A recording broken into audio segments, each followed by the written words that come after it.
Ayan mga paps, SkyDrive. Nadaanan natin si Kuya sa Nubali. Ayan si Kuya. Hinila namin to tapos hindi nga umaandar. Nabubuhay naman makina niya pero hanggang doon na lang. Walang batak. So ang issue nito, pag may battery at may laman, okay. Pag tinanggap na yung battery, patay. Ngayon, ang ginawa namin, on check. So chinek namin yung pinaandar namin na may spark plug, check namin yung kuryente. So okay siya. Kasi may battery ba, may laman yung battery.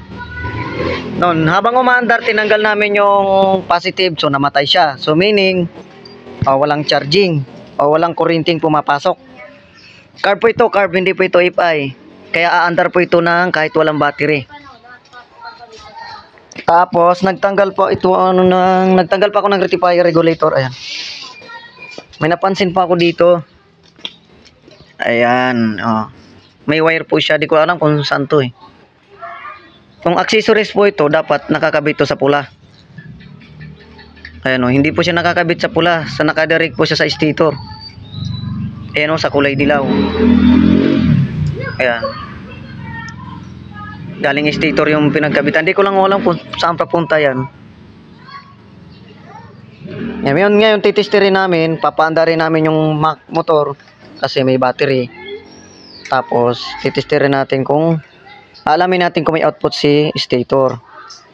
So pag may output stator, next step natin tester is umaandar ulit na nakakabit ito.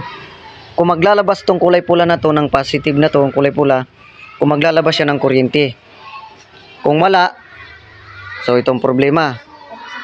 Kung wala din lumalabas pag stator, so stator. Pag mayroon, itong problema. Pag may lumalabas naman sa pula na nakakabit to, so fuse. So hindi pa natin na-check yung fuse.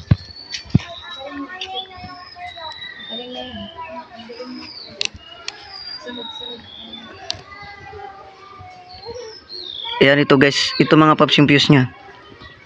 Naman kasi siya matandaan sa mga yan, okay pa naman yung fuse nya mga paps. Buo pa. Ayan, wala pang putol, wala pang sunog. Ayan. So okay pa siya. So ngayon gagawin natin yung una, stator. Next, test ng rectifier regulator. Okay, let's go. Ayan mga paps, na-test na namin. So okay yung rectifier nya. Dito ang problema sa stator, sinubok ko na sa bibig ko, tapos kumapit ako sa body ground, so walang kuryente kahit konti. Wala.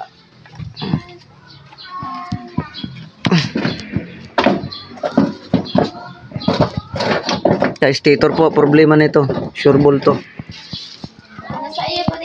Ilang mga paps.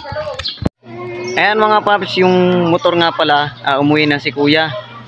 Dahil di ko magawa ng may brigada ngayon sa school kasi papasok yung anak ko, panganay ko.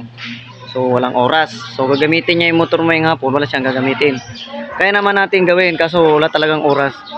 Kaya binigyan ko na lang siya ng tip at kung saan shop siya pupunta sa baba na talagang magaling at kilala kong magaling.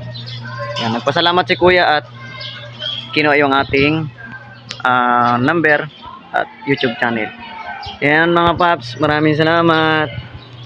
Dagdag tips yun sa inyo mga paps.